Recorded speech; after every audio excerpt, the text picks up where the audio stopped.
All right. Grandma, Yeah. please say your name to the camera. It's Hedy or Hedy Kastner. Was born in Romania, 1935, What's your birthday? October 12th. 1935. Special day in history. Yes. So, we're doing this to record some of your history Yes. on a large scale and talk about your childhood, as much as you can remember, the Holocaust, what that was like growing up in that kind of time, and afterwards, you're immigrating to Israel, to America, Yes. what it was like raising a family there as a Jew, came with no education and no money, family, very little family. So, you'll do the talking, I'll be Yes. asking the questions, but Okay. why do you think it's a good idea to do this kind of thing? Well, in my case, I could tell you that I don't have any more relatives that are older than me, and I'm sorry that while they were alive, I did not ask more questions. And now I realize that all of a sudden, I don't have anybody to ask things that I don't know from the olden times that I could have asked them. And I missed the opportunity because I just did not think that they won't be here forever. That's how you tend to think. And so now it's too late. So I'm glad that you have an opportunity. You want to ask me some questions, I'll be happy to answer. Good. Okay, fine. Great. Let me check if it's recording, because I'm going to be OCD about this. Okay, wonderful. Okay, great. So we're on the same page. That's why my teacher agreed. And we do have a clip of you from like 25 years ago my dad recorded, right? Yes. And Grandpa Irving. Right. So now we'll just have more with better technology. Okay. And my grandkids can watch this one day and beyond. So, Okay. or my kids. Yeah. Kids. Say hi to your grandkids. So, all right. So you were born in Romania, 1935. What do you remember about that time? When I was just a few years old, I guess the war was about to break out already, the Second World War, and I was separated from my parents. So happens I was by my grandparents, and I was not able to go back to my parents where they were in Hungary, and I was kind of stuck in Romania by my grandparents. And so war broke out, and most of my family went to Auschwitz, to Germany, and most of them perished, except brother and my father remained, and my two sisters, and all the rest, aunts, uncles, cousins, they all got murdered. And us in Romania with my grandparents, we were dispersed in Romania to a ghetto. We were there for a few years until the end of the war. After the war, my father found me by my grandma. My grandfather meanwhile passed away in that ghetto, and so I was reunited with my father. I did not remember him before the war anymore. How old were you? I might have been around 9 years old then. I did not know him anymore. You didn't recognize him? I didn't recognize him at all. So what did you think of him? What did you think? Did you think, this is my dad, I want to go with him? No, I actually, it's not so pleasant to say that I did not want to leave my grandmother. I did not want to go with this strange person, but my grandma had no choice. She had to give me up, and so I did go with him. Was the grandma from the mother's side? Yeah, from my mother's side. At that time, I also got to meet my brother. I also didn't remember him before.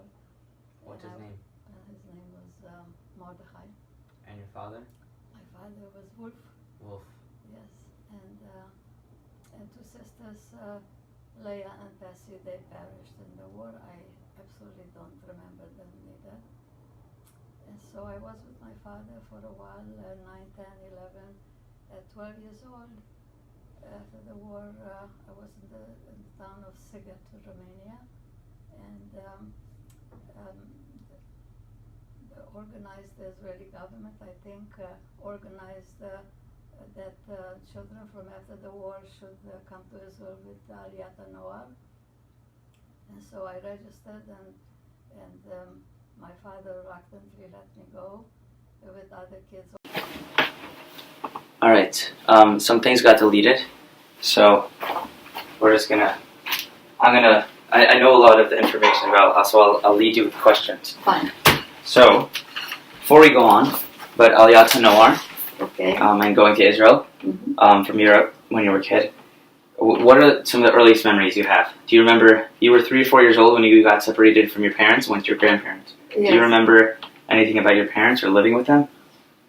I vaguely remember my father riding on a horse. That's my only memory about him from before the war. And the next memory I remember about my mother is taking me on a train to go to her parents, to my grandparents, and leaving me there. And the day that she left, I remember crying that she was leaving. These are the only 2 memories I remember about my parents. I did not know them otherwise, and that's all I remember. I can remember my 2 sisters that perished in Auschwitz, and I don't remember my brother. Do you remember how old they were? They were when they went to Auschwitz. They were maybe 17 and maybe 12. What were their names? Bessie and Leah. Bessie was older. Bessie was the younger one, and Leah was the older. And your brother's name? My brother's name was Mordechai. He and my father survived. Otherwise, the whole family perished. And I happened to have remained alive. I would not have survived neither. But since my mother took me to her parents for a visit, and I got stuck in Romania, and they were in Hungary. And in Hungary, they went to Auschwitz. And in Romania, the Romanians dispersed us and took us into a ghetto in Romania. So your parents sent you to your grandparents? So my mother took me to my grandparents, not because they thought that they could save me from the war, but so happened my mother visited her parents, and she left me by my grandma. But do you know why? Nothing. I was the youngest, so when she went to visit my grandparents, she took me along. And when she I think when she left me by my grandparents, and then the war broke out, and we were not able to go back to Hungary anymore. And so I remained by my grandparents, and the rest of the family were in Hungary, and I was in Romania. And that's how come I remained alive. Right. What exactly is Transylvania? Transylvania is the border of Hungary and Romania, so they spoke Hungarian and Romanian. And at one point, Transylvania was in Hungarian hands, and at one point it was in Romanian hands. So you were born in Romania, though? I was born, supposedly it's Transylvania, so it's either Romania. At one point they spoke Hungarian, at one point they spoke Romanian. So we spoke Hungarian in the house, and yet I went to Romanian school. Are they very different languages? Yeah, definitely. Oh, yeah? Very. I don't know. Yeah, very. But Hungarian and Romanian. Right. It's 2 different languages. Yeah, but a lot of those languages are like Slavic, and they have similar roots and stuff, no? The Slavics are the Russian or whatever. But the Romanian is a Latin. It's more like. And Hungarian is weird. Hungarian is yeah, weird, I've but seen Romanian is like a little bit like Latin, a little bit like Italian. Words are similar. Oh, cool. I'm not a linguist. So Yeah, I'm okay. American, so. Yeah. We don't know languages. Just Hebrew. Well, you know, so, Yeah. So we were dispersed, and we were in this ghetto in Turda, in Romania. Turda? Turda is called Turda. With an R or an L? Turda. Turda. And that's where you went with your grandma and grandfather. Yes. They were in their 80s. They were well in their 80s, right?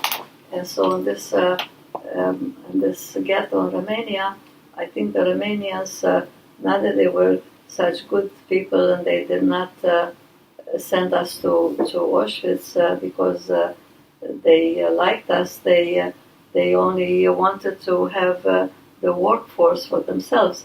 So they took the able-bodied people to workforces, and women and children they huddled up in this ghetto. Now I'm not sure exactly who kept us alive. I think we were helped out by Jewish organizations like the Joint, and the people from the town of Turda were very helpful to us. The young people came in every day to do some schooling with us, children. Jewish people or not Jewish people? Just the Jewish people. Just Jewish people. I remember they were doing with us some schooling, and also we were getting every day a glass of milk and some vitamins. Oh, and you had normal meals other than that? And some of my normal meals I took by these families in town a few times a week by other families. How about your grandma? Like I said, I think we were helped out by the Joint, and. But she wasn't. Did she go to those? Did she go to people's houses, no, or was just her kids? No. She didn't. So she was like an older woman in her 80s with a cane. Elderly with a cane. When she was younger, she was. What I say, she was A midwife. A midwife. As a matter of fact, all us children, grandchildren, we were born by under her hands, and so. But when she was elderly, of course, she wasn't able to do too much already. Yeah. She was elderly and she walked with a cane and a little bit sickly also, but somehow we made it anyhow. So an elderly, like sickly old lady and a child. An 80s-year-old. Yeah. Sickly 80-year-old. Sickly, right, yeah. right. Somehow we made it through very, very difficultly, but we did. And so we went through the war there. To tell you that when the war was raging on, one day she was stuck in this town, and in this ghetto where we were, everybody got dispersed, everybody ran away, and they took me along in case this ghetto was going to get bombarded. But next day, when it quieted down, they brought me back and they planted me in this huge big place all by myself. I find myself crying. My grandma wasn't there, and so some Romanian neighbors and children heard me cry, and they called me to come to their yard to play with them, and so I did. And after playing there for an hour or more, my grandma did make it back from town to this ghetto, and then she started to call my name, and I heard her, and I ran to her. But it was very close to that I might have not made it to be found, because if my grandma, God forbid, would not have been able to make it her way back, then I could have been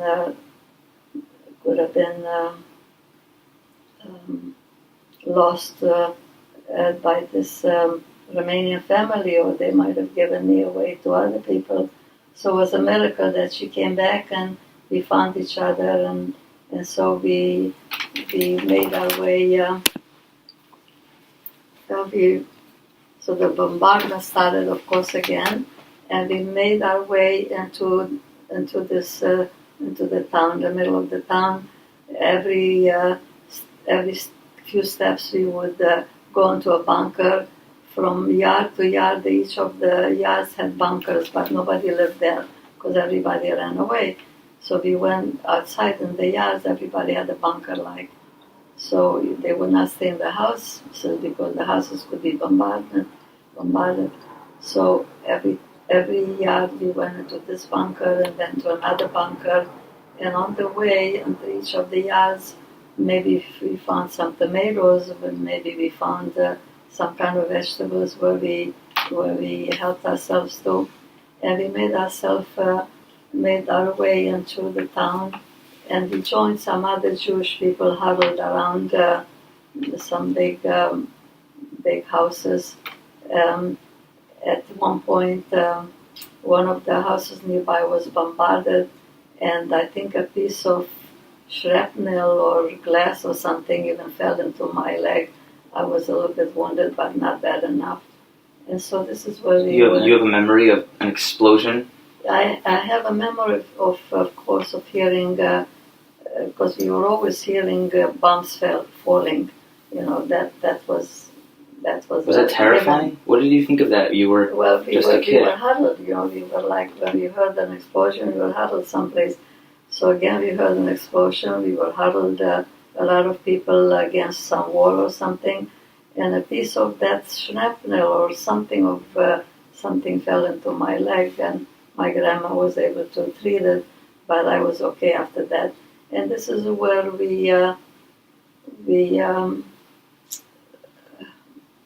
stayed for the next couple of weeks or months till the Russians came in. The war was won, and so you were just scrounging for food. Yes. Tell the before we recorded this already like 30 minutes, and then it stopped. It got erased. So I'm just gonna. That's why I know this story already. Also, because she's my grandma and I know her. Say the walnut story about how it affects you. Well, first of all, you still have the wound from the shrapnel. I'm going to show you my wound. Yes, I have a wound. But I'll tell you the story about the nuts. I was telling Yoni before that each time I have some walnuts, I cannot eat it without remembering how my grandma, when we were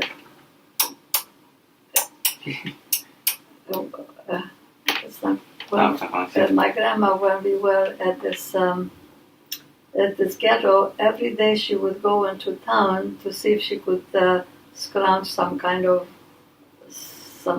something to bring back for me.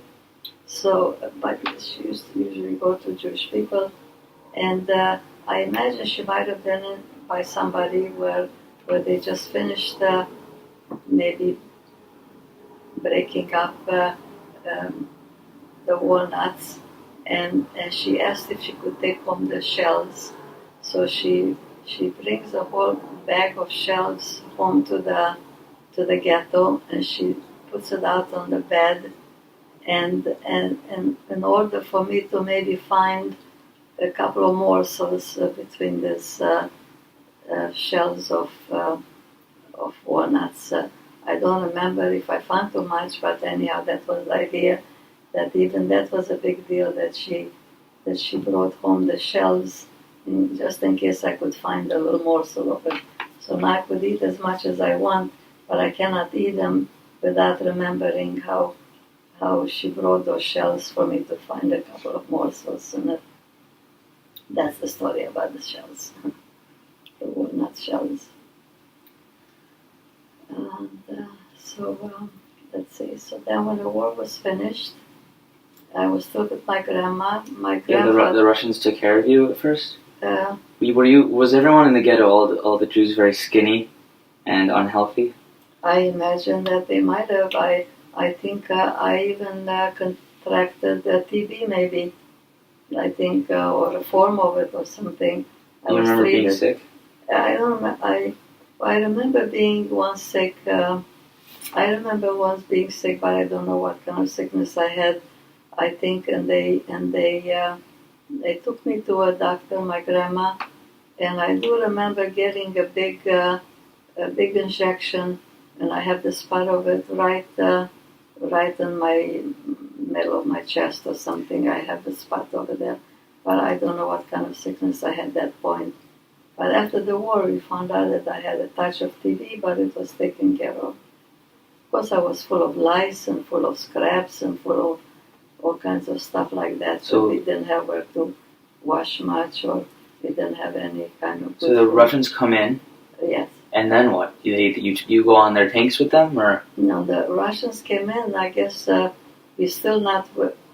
The war was not finished every place, so we were still not able to go out of Torda. We still had to stay there for a few months till other places were liberated. And so then once the war was over every place, then it's Yeah, no, it's just gonna go off in a few minutes, but it doesn't go off. So then I stayed with my grandma for a while, and my grandma's son, which is my uncle, he found us after the war and took us to this big city, Cluj. Cluj, it's Transylvania. Cluj, very big, nice big city. And so I was with my uncle and his two children, and with my grandma. And so we were a family. And it's a very, very. What happened to your uncle's wife? She passed away a long time before that, and so it's very weird how my father found me. So I was my grandma and my uncle, my two cousins, and in this big place where this person was passing through, this man. I think he was passing through in Cluj, and he didn't have where to stay, and he stumbled into my grandma's where we were staying in our apartment, and after the war, it was very unusual to see a child. I must have been 9 or something, and so he asked my grandma how we survived, and my grandma told him that we were in this. In this ghetto, and we survived, and who I am, and she told him who I was and the name that I am a grandchild, and who my father is. And this man passing through by us was from the same town where my father was from. And so the next day he went back to his hometown, and he told him, "Guess what? I found where your daughter is." Where I am, and so he told him where I was. That's how come he found me, and So Wolf went back. So my father came to claim me by my grandmother, and I did not want to go with him because I did not remember him from before the war. We were already separated from age 3, and I was here by 9, almost 10, 9 years old, and for 6 years. In those years, I didn't remember him anymore. And I didn't want to go with him, but my grandma told me that I have to go because he's my father, and so I went with him to Sighet. That's where he lived, and he survived Auschwitz. He went to Auschwitz with my 2 sisters and brother and the whole family, uncles, aunts. And the only one surviving was my father and brother. My 2 sisters did not survive. So your brother and your father went back to the town where they were when they were right, taken? And one cousin survived also. My father's nephew, which is Irving, which eventually wound up to be my husband, my cousin. So he survived also. He was only 14.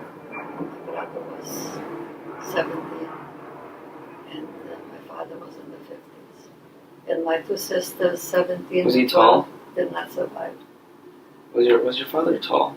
He was average, wasn't short.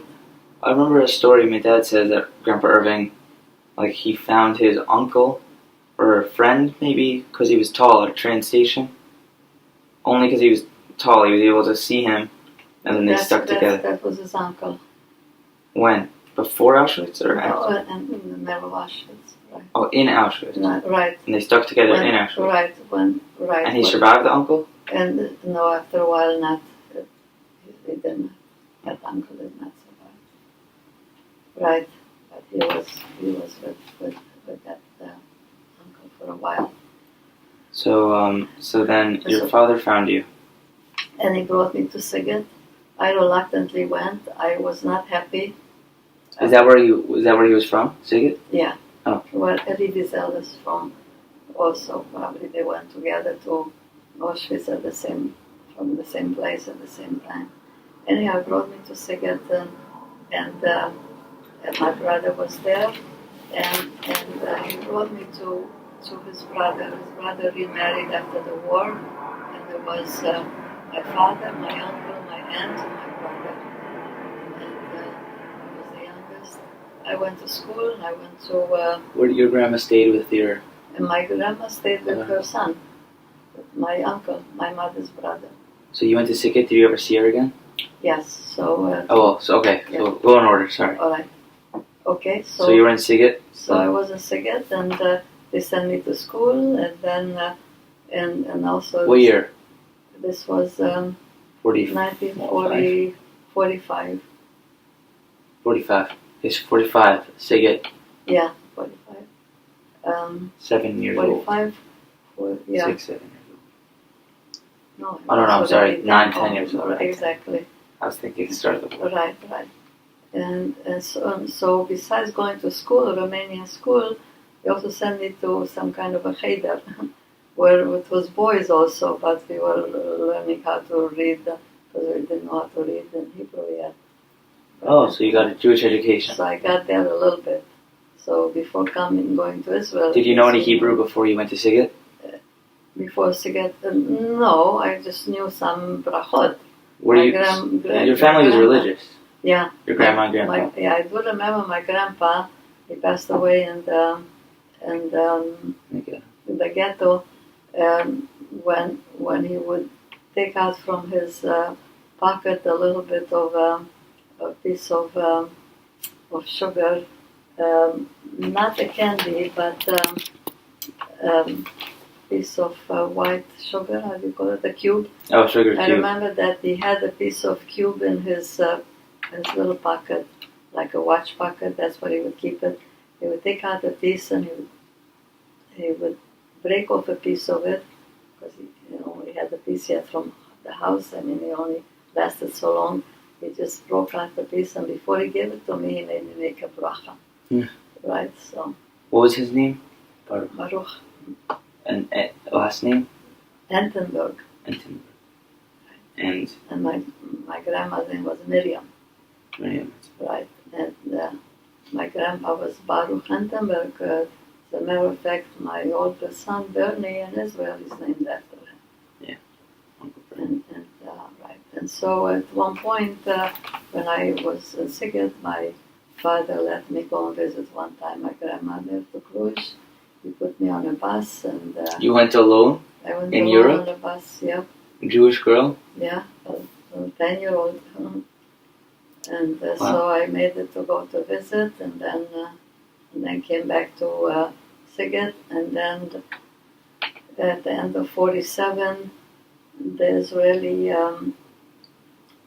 government, they put together, they bought 2 huge big ships, Panion and Pancration, and they organized to bring in the remnants of the Jewish people that were remained after the war, to bring them into Israel. So we were 15,000 people in these 2 big ships. It was called Panion and Pancration, and my father reluctantly let me go along.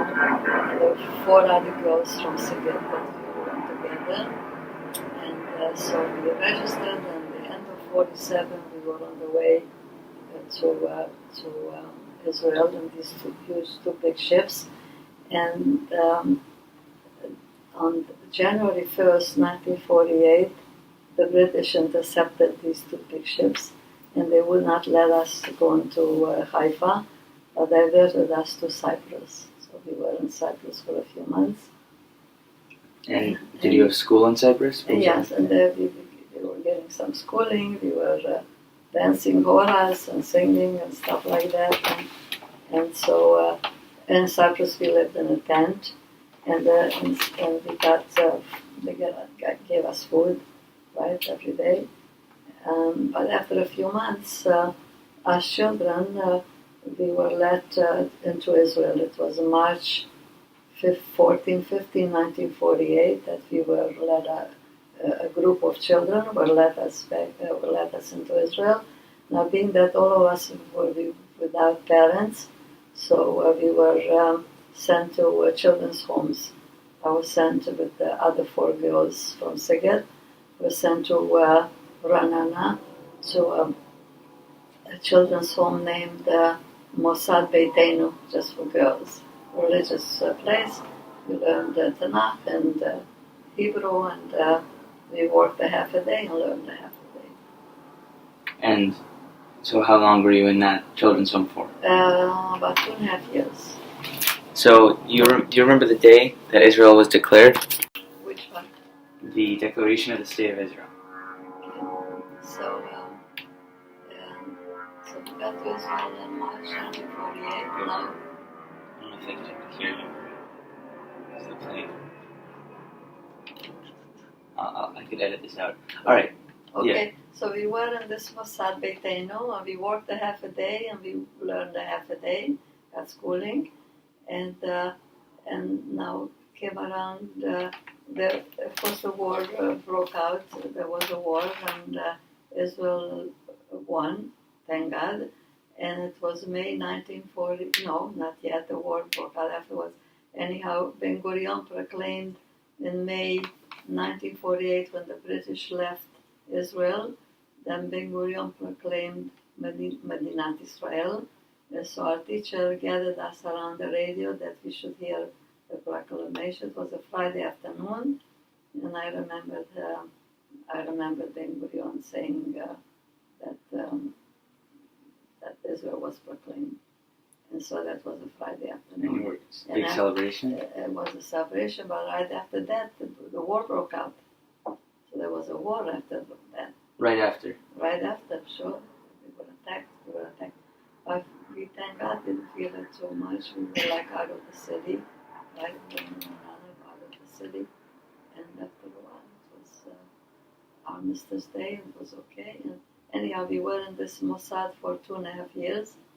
And it was a nice, it was a okay time, because for us, coming from the war years where we hardly had anything to eat, it was a big deal for us to be in Israel, where, although it was difficult times, it was the time of Tzena. It was called Tzena. It was very meager stuff to eat. There was not too much to eat in the first couple of months or years in Israel. But we had the chicken coop, so we had eggs, and we had cows, so we had milk. And still, we only got a half an egg at a time and stuff like that. But all in all, it was a million times better than we had in Romania through the war. So here we thrived, and it was an okay time for us children.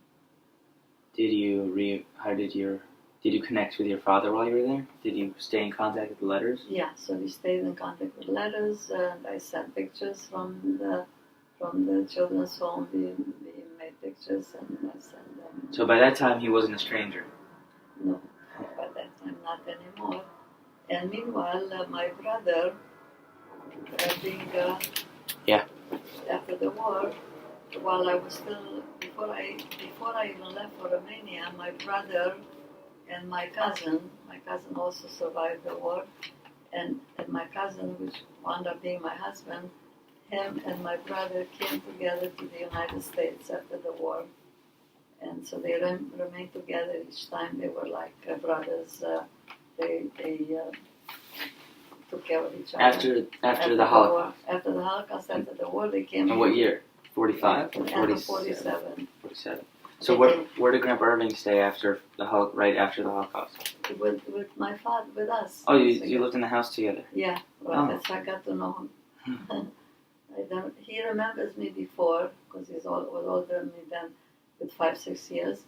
He remembers me as a baby, as a child, 3-4 years old, but I didn't remember him. But I got to know him after the war. And so him and my brother came to the United States, and they were here together. My cousin, my husband, wound up going here to the army, to the American army. eventually he came to Israel and his fellow was serving in Austria, and he got a few months vacation. He came to Israel. We were corresponding all these years and sent pictures to each other, and he liked me, I guess. I guess he liked my pictures, and so he said that he was coming to Israel, and he did, and we got married. And he went back to Austria, and after a while I joined him there. And what year did you get married? In 1954. So, right now was 64 years. Your dad took me out for breakfast. yeah, this past week. Right, exactly. So 64 years. Mazal Tov. Yeah, thank you. Too bad that he didn't make it together with me, though. Not in person. Not in person. Not in person. He didn't make it together. In spirit. In spirit, right. Do you think so? Yes. Spirit? I hope so.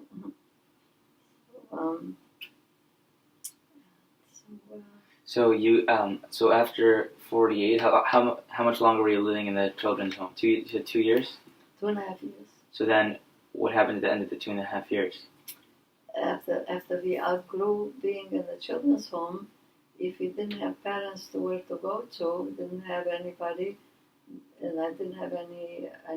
My father was not yet in Israel; he was still in Romania. Still, the Romanians did not let the people so easily out, but little by little they did. Anyhow, so after the 2.5 years, when we outgrew the children's home, then they sent us to a kibbutz. Which kibbutz? A kibbutz is Yeah, what is it? It is For the audience. well, for the audience. It is a communal living for couples, for people. They work together and they pool their resources and they live like that. That's a kibbutz. What was the name of your kibbutz? It was a religious kibbutz, Masot Yitzchak. So, yeah. In the north? It was in the south. In the desert? It was around after Rehovot. Oh. So how long were you there? Did you go with your girlfriends? And so some of my friends were also with me. All these kids that were in the children's home. Was your friend? My friends from Sighet. My friends from Sighet. One of them was. Sent. One of them was Chava. One of them was Rachel. They were two sisters. And one of them lives here now? The one that lives here is Rachel and her sister. So she went with you all these years? All these years, and her sister and another two. We were 5 girls together. Wow. Right. And so, but we were there only a few months because eventually my uncle got to be came to Israel from Romania, and he came to visit me, and he came to the kibbutz and he said that he doesn't want that his niece should be in a kibbutz. So we hitchhiked all the way from the south. We hitchhiked because he didn't have too much money, and he brought me to Haifa to some very distant relatives which I lived with them till my father came out from Romania, and then you didn't want to leave the kibbutz, did you, and your friends? I didn't exactly want to, but my uncle came to get me. I went. Right. So you lived in Haifa? Then I lived in Haifa, and eventually my father also came out from Romania to Israel, and so we were living in Haifa till that point where I said that meanwhile I was of age to go to the army, and I was called to go to the army, and I got enlisted, and I went through basic training, but meanwhile my husband to be came to Israel, and so we got married, and when you get married you get out of the army, and so I got out of the army. Nice. So then you got married in Israel? Right, and after... Where? In Haifa. And some of your family was there? And yeah, so my father was there already, and my uncles were there, my friends. Wow. Do you remember the day? Yeah, of course. It was February 18, 1954. You have pictures? And I have pictures, right. So after we got married, after a while, my husband was still in the army. He had to go back to Austria. And after my papers were done, after a while, I joined him in Austria. And then when his time was up to be in Austria, he was sent back to the United States. We sent to Fort Knox, Kentucky. I was there a few months with him. And then when he was when he finished his army duty, then we came to New York because this is where my brother lived, and this is where he went from to begin with, and we came back to New York. Now, by that time, he was already 23, 24. When he came, he was 17. Nobody sent him to school. He didn't have any schooling, and he was in the army all these years, and now he's already in the 20s and married, and so. At the end of Fort Knox, Kentucky? How old was he at the end when you finished? About 23, 24. And so. And he was done with his service? Done with his service, and now what? Now who's going to send him to school? And so the way, here's how. So Grandpa Irving immigrated to America first. He joined the army in 47, and then 7 years later, you got married. Well, no, he didn't. Not in 47. He came to the United States in 47, but he only went into the army in 52. Okay, so what did he do for 5 years? He was working. Any kind of work. I mean, he didn't have any education, did he? If he would have had here somebody to have sent him to school, he had very good brains. He always thought he could have been a doctor or something. He was thought about that, but nobody sent him to school, and they had to make a living.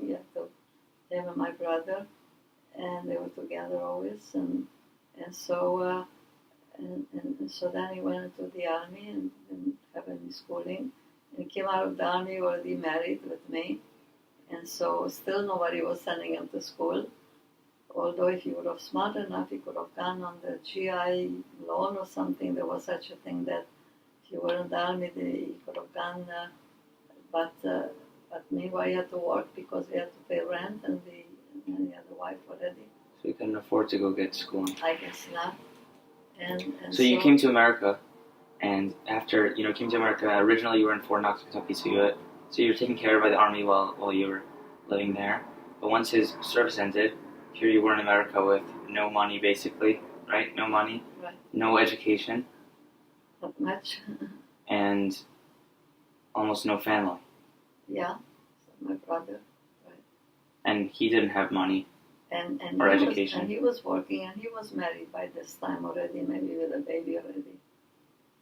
Wow. So where did you find a place to live? Where did you live right away? We lived in Borough Park, in Brooklyn. Was there a lot of Haredim there, ultra Orthodox Yeah, Jews? we lived in attic, in a house by a family in the attic. Wow. Yeah. Were you guys religious or observant? Well, in the army, definitely while Grandpa was in the army, I guess he was in the army. But once we got to be here, then, and especially when he got out of the army, meanwhile, my father from Israel came here to the United States. My brother made him the papers to come to live here. So who did he wind up living as soon as Grandpa got out of the army? And my father was already by my brother. As soon as he got out of the army, my husband, then my father came to live with me. So we needed already a place for my father and for us. So then after that attic, which was over a room, when we moved from there to a one-bedroom apartment. So myself and we had the bedroom, and my father slept in the living room. He lived with us. And he was how old was he? And he was already there, and you see what, 54. He might have been already in the 70s. Wow. So, what did your husband, Grandpa Irving, do to work? So my father went to work some kind of carpentry. My father did a little bit of carpentry to earn a little living. He was skilled. What was his job when in Europe? In Europe, he was a farmer. He was a postman, delivering post from one post office to another with a cart with a horse and buggy, delivering the mail from one place to another. He was a mailman, not from house to house, but from post office to post office. So that was his job. But after the war, I guess he took upon to he did some kind of a carpentry work in Israel. So when he came here, he continued. He got some kind of a carpentry work, and he did that. Now, Grandpa joined my brother. My brother also had no schooling. My brother wound up being a butcher. So when Grandpa Irving came out of the army, I guess he went to do what my brother did. So he went as an apprentice someplace to learn how to do it even. And then he wound up being a butcher. He bought the store, and that's how he made a living. For the rest of his life? Yeah. Wow. Hard work. Get up at 4 or before in the morning to go to the markets for the meats in those days. Get up early to buy the meats, and then went into the store to cut up the meats, and then we would be there a whole day and come home in the evening. It was hard work. When his whole career? Most of his whole career. Like when my dad was a kid, also. Yeah. Before he was born. Yeah. He woke up before 4. Yeah. Wow. Right, to go to the market to pick up the meat, and then to set up the shop, to set up the meats and stuff, cutting and stuff. So he made enough money for you to live on? So he made enough money for us to live in, but not too much. Where you were from? Oldest son, where your uncle and your dad, when they had to go to yeshiva, just like now, it was very expensive. In order for us to send the 2 boys to yeshiva, we had to give up. We never went on vacations, practically never. And it was very important for us to send our boys to good schools, and they went to the best of schools there were. The Yeshiva of Flatbush and Yeshiva University. It was just about the best, but only rich people could afford to send them, but we made do, so they went to good schools. How did you afford to send them there? Well, like I said, without us spending too much on ourselves, like not going on vacations like everybody would go for 2 weeks vacation. That was the thing to do here in the United States. We didn't know what that meant. So we kind of gave up on stuff like that in order for them to get a good education. Buying yourself clothing? Right. That kind of thing. You told me the other day. Yeah, right. It would be years before we would get anything for ourselves, all in order to... like you wouldn't buy a thing of clothing for 10 years. Or makeup? I don't know about the lipstick if I need it. Maybe. Well, that's key. Possible, but anyhow... you didn't buy yourself any clothing? Any clothing. There would be a period of 10 years where we didn't buy anything for ourselves in order to be able to afford the kids to go to good schools. But why not just send them to public school if it was free and there's good education in public schools? Well, it was good education, public school, but we wanted to give them a Jewish education because I felt that I got the Jewish education being in Israel, and I said that my sons I would not have them know less than I do. I wanted them to also know Tanakh and Torah and stuff like that. And so that was important for us. Even though you know, your entire family when you were a kid, almost, and Grandpa Irving's, your entire culture was destroyed. You kept your faith. Yeah, he kind of kept up.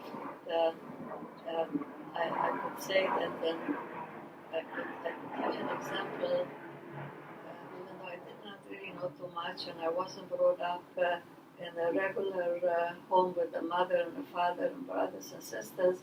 I was by these elderly grandparents and through the war, and I didn't have a regular childhood. Yet in this war, right in the middle of the war, when we were still in Jordan, when the Russians almost came in, or maybe yet under the Germans, I'm not sure. And we happened to have been into this yard where a group of non-Jewish people in the middle of the yard under a fire, they were cooking some kind of a soup. Everybody, whoever had something, brought to add to that soup. And so they were mixing it for hours. And at the end, when it was finished, everybody got their plate of soup. And I was standing around when they were mixing it, and they were going to give me a plate of soup also. And I wouldn't. And I told them that I cannot have it, that I don't want it. And they were surprised. What do you mean you're not going to have a plate of soup? I said, I cannot have it because there's pork in it. So the man was nice enough to say, well, we won't give you the pork. We just have the soup. I said, no, because the pork is in the soup, so I cannot have the soup. So I'm just showing you that even though we were almost starving, probably starving, I was silly enough not to have that plate of soup. Because I imagine you're allowed to have it if you're starving. But I was silly enough not to have it. So that. How old were you? I guess I might have been 8 or 9 or something like that. So that shows you that it was important to keep our faith. So, of course, it was important for us and to give the boys a Jewish education. We didn't want they should get lost here and not to be Jewish anymore. So that's another story.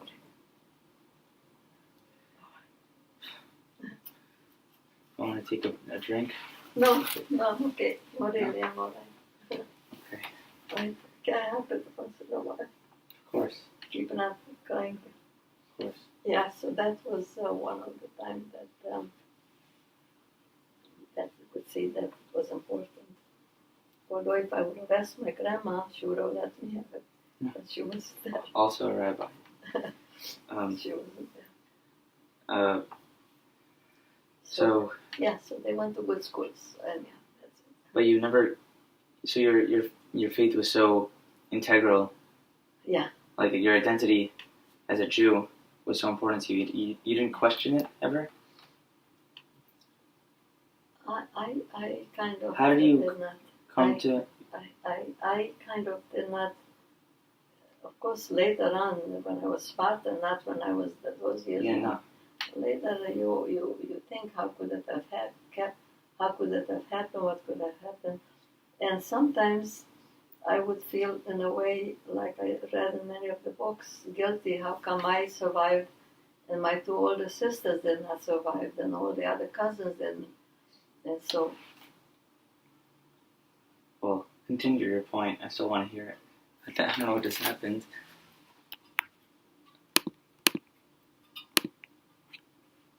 Are we okay? Yeah. Oh. Yeah, right.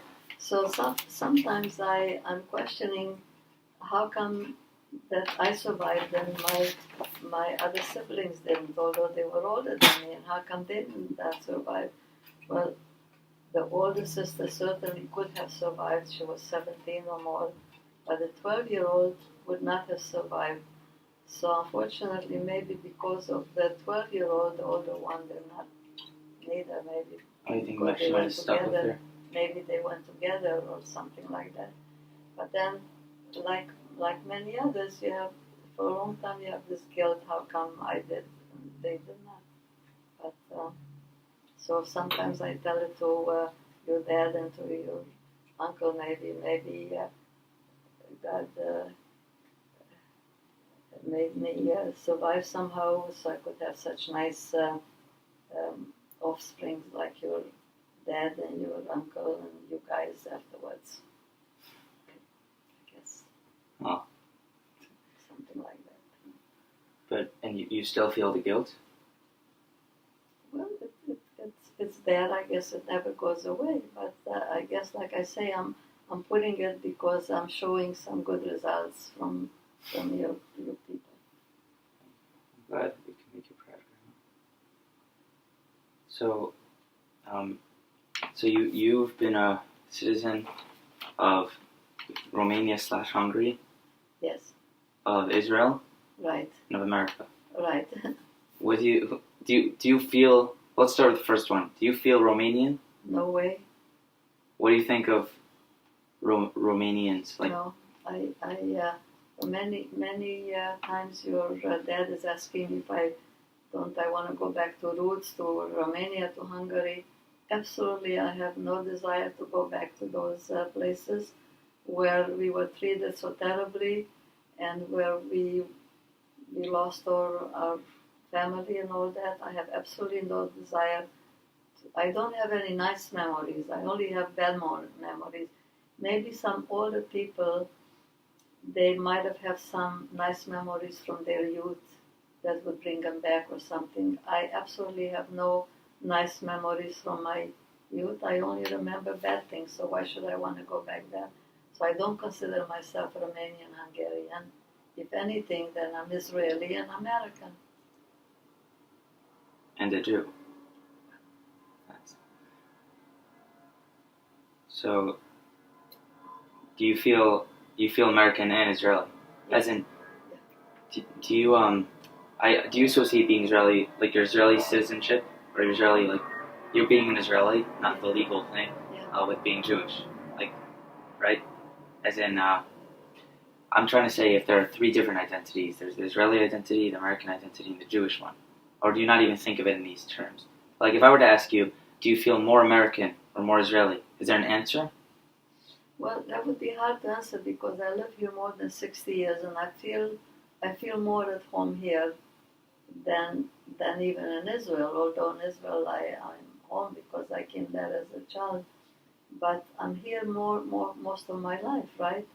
I was in Israel till the age of 19, and I'm here already more than 60 years. So I feel more at home here already. Right. But I am all the three things. I'm a Jewish person. I was Israeli. I'm a Jewish person. I'm American. Did you face any persecution? Did you feel any type of anti-Semitism here?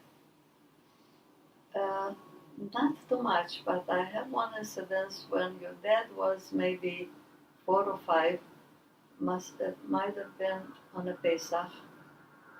I lived in Brooklyn. We had a house, and I had the tenants. With my tenant was two boys and your dad. And we decided to go into Manhattan that day to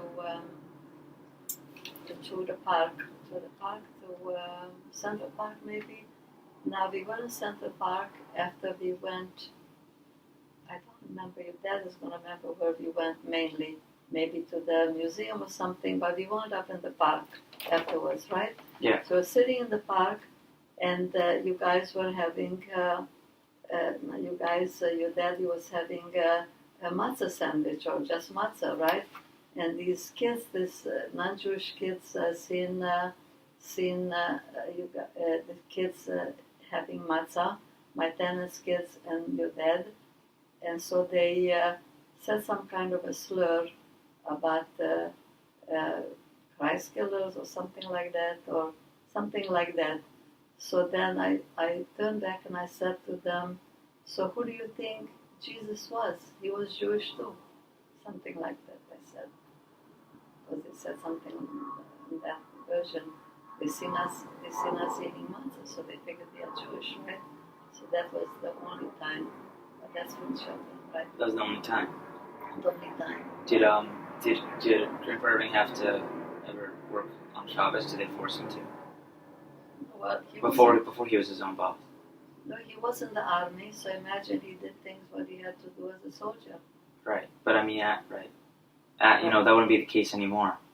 No. Now, if you join the American Army, I'm sure I'd be able. Yeah. Well, that's the only one. Well, it's a different time.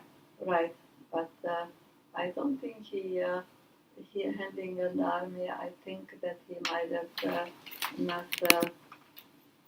I don't think I remember him talking too much that he had problems in the army. If he had any problems, he would go to his superiors, and they were always on his side. So America. Was So you're very okay. appreciative of America. Very much. Right. I remember That's amazing. Grandpa being so, and certainly I am also. I mean, I can't imagine the feeling. Like you were born in a place that your family had lived for generations, and they destroyed everything, and you don't want to know about them. Right. Sure. That's a nice place. You wouldn't go back with me and Daddy?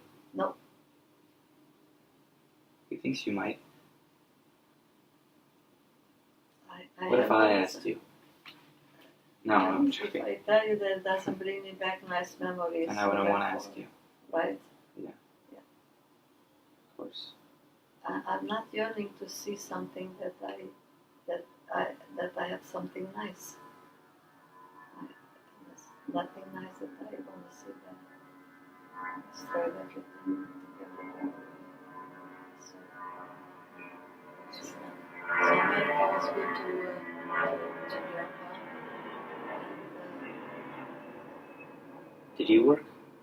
And I did some office work here before your dad was born. And then you stayed home. And then I stayed home with your dad. And from then on. From then on, right. How did you even afford to get a house? Well, we lived very within our means, or beyond, or below our means. That's Daddy's favorite saying. And to scrape together to have a couple of $1,000 to put on a down payment. If you put on a down payment, then you pay rent, you pay your mortgage. So how did you scrape? When did you buy the house? When your dad was being born. He told me that you guys put money in a jar every week, like a little bit of money, like $5 every week, and then after, $5 here, $10. Then after a long enough time, you had a few thousand, and they used that to put that in. That we put that for the down payment, right? So like that, yes. So that was for many years. That took many years. Do you feel bad that you during the period where you didn't spend anything on yourself? Did you feel bitter? No, I didn't. I did not. I was happy that the boys went to good school. Absolutely, I was not jealous of people that were able to go, and we were not. It was okay. We were just all right with what we had. What if someone told you it's not fair? Look, they were born in America, and they've had 5 generations here, and look, they've had a normal life, and everyone's alive, and they have money. It's just not fair. What if someone said that to you? No, we kind of did not think that way. We were not geared to think that we are entitled to things and stuff like that. Maybe now, from the background that we came, anything better than we had was better. So we did not have big expectations. So whatever we had was okay. And if we wanted to scrape up for the house, so that was important. If we wanted to scrape up for the Jewish education for the boys, that was important.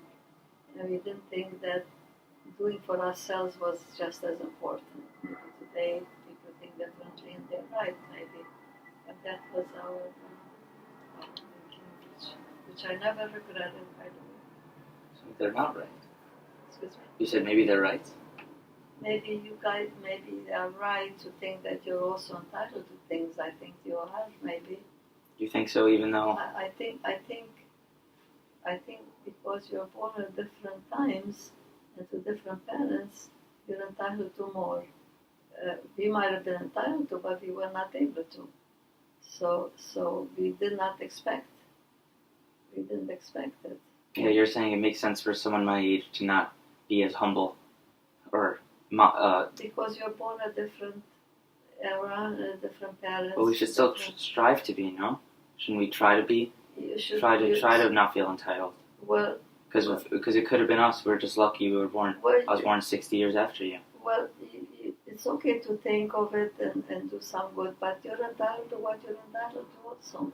I mean, if you were born in the better times, why should you have gone through what I've gone through? You're entitled to not have gone through what I've gone through. Maybe I already paid the dues. So you could have it. What do you mean you paid the dues? I went already through a difficult time. It Well, doesn't mean that you have to go through difficult times, but it's okay to be a little bit humble and to know what somebody else went through. But you don't also have to want to go through that. Understand? I mean, thank God you're born in a time of peace, so it's a different era. but so we shouldn't. You don't think people should feel any kind of guilt No. for being Don't feel any guilt. Be grateful to God that you are born at a time like this, but also be a little bit humble and remember what other generations went through, and maybe be some helpful for other people that are needing all the help. Doesn't mean that you should not enjoy it. Definitely, you should. Yeah. Thanks, Grandma. Do you ever think of yourself as an immigrant? Like, you have an accent. What's that like? Yeah. Because everyone.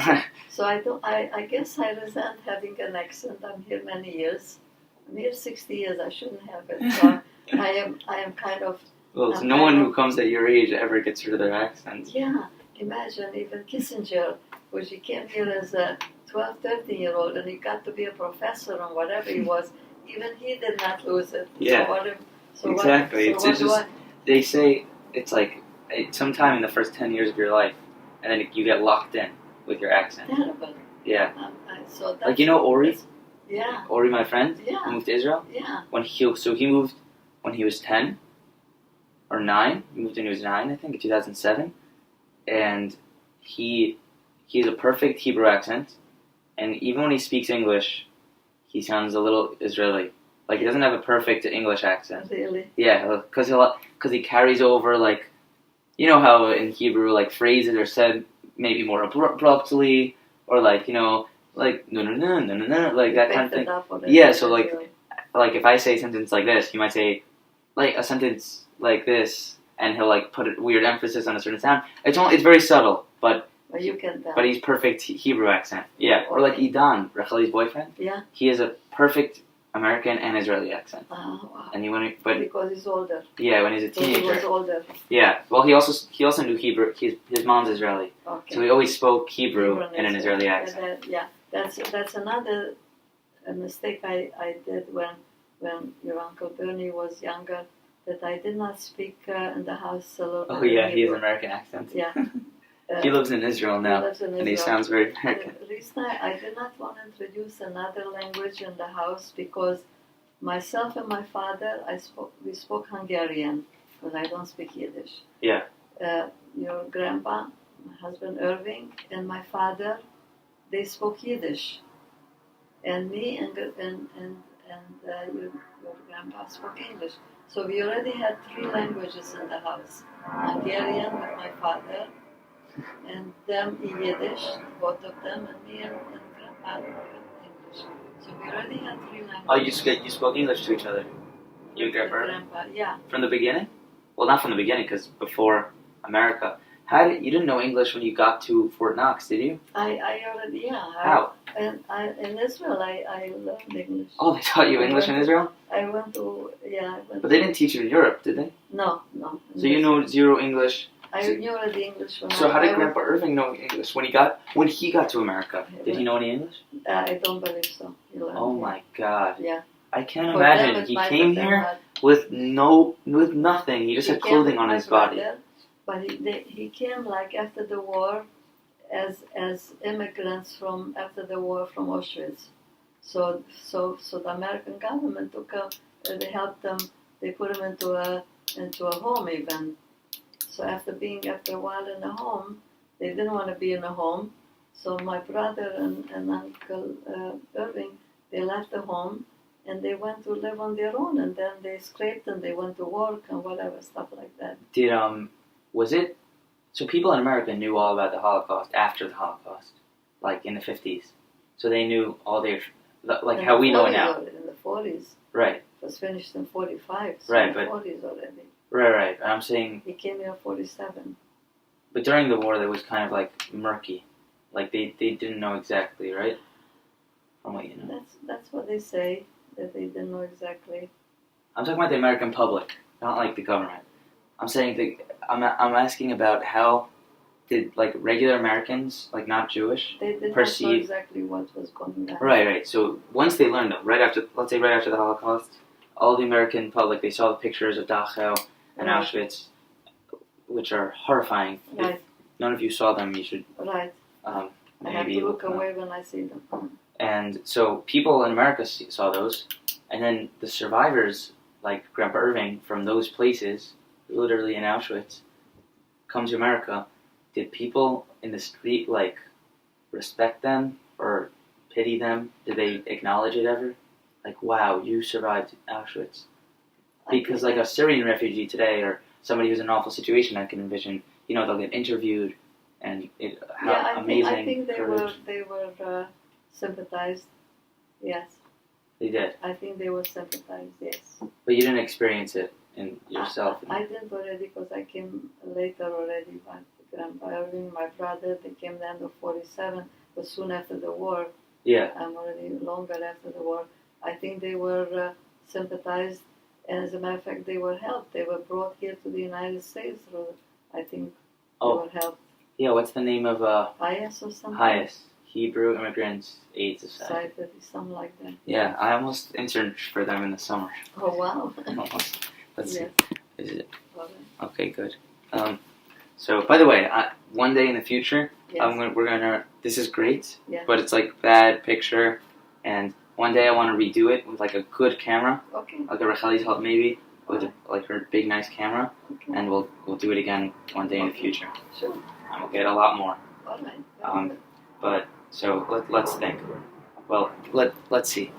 One sec. So I know you got married to Grandpa Irving, and then he basically took you to America. Yes. Did he want to go to America? Yeah. Why? Was there something? Why did he choose America instead of Israel?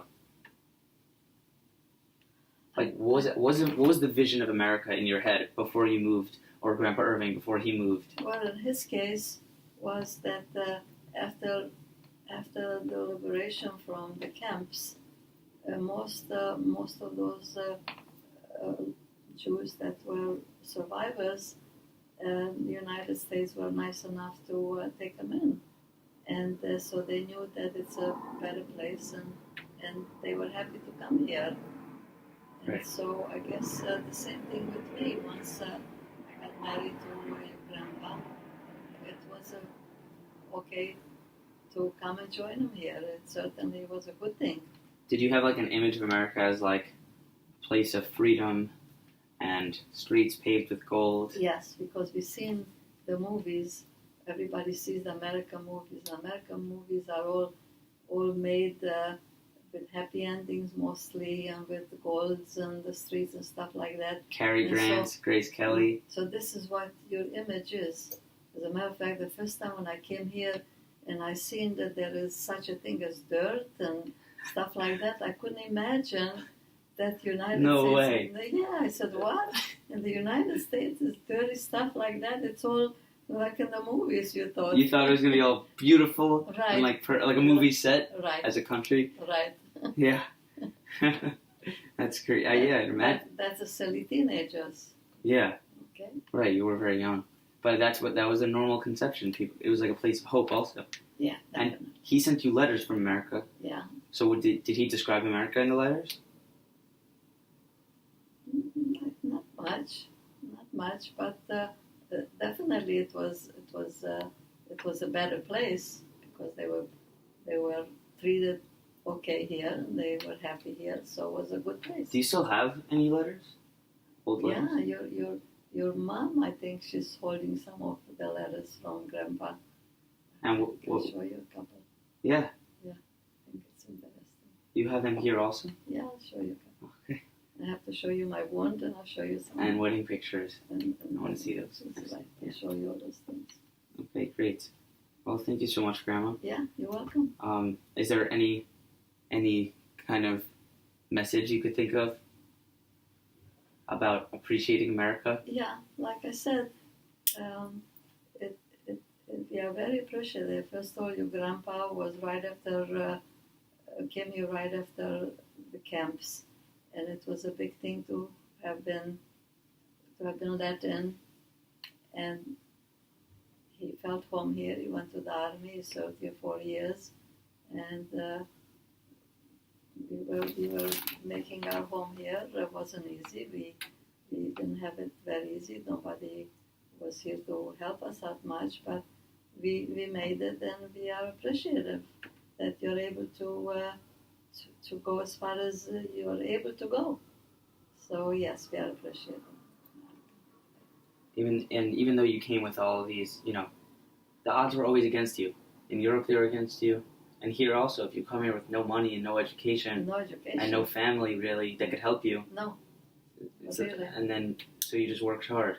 So we just worked hard by the help of our hands or something. But here, anybody that works hard can make it. When you say make it, you don't mean necessarily like Warren Buffett, Bill Gates. I don't mean being rich. I just mean to be able to make a living. I mean that's making it. Yeah. And that's all you ask for. You're not looking to be a millionaire. You're just looking to be able to give your kids what they need. Especially the education is very important, and that's all you more or less look for basics. I mean basics. And that goes back to the idea of not feeling too entitled, like being kind of humble. And it's okay if you make it big. You just have to try and be a little bit humble and maybe help a little bit those that don't have so much. But it's definitely okay to make it. Yeah. All right? Yeah. All Okay, right. good. Thank you, Grandma. Thank Okay. you. I love you. Well, you do. Well, let's do this again. Okay, we'll do it again. With a better camera. Yeah, okay. Did you have to go someplace at school? Because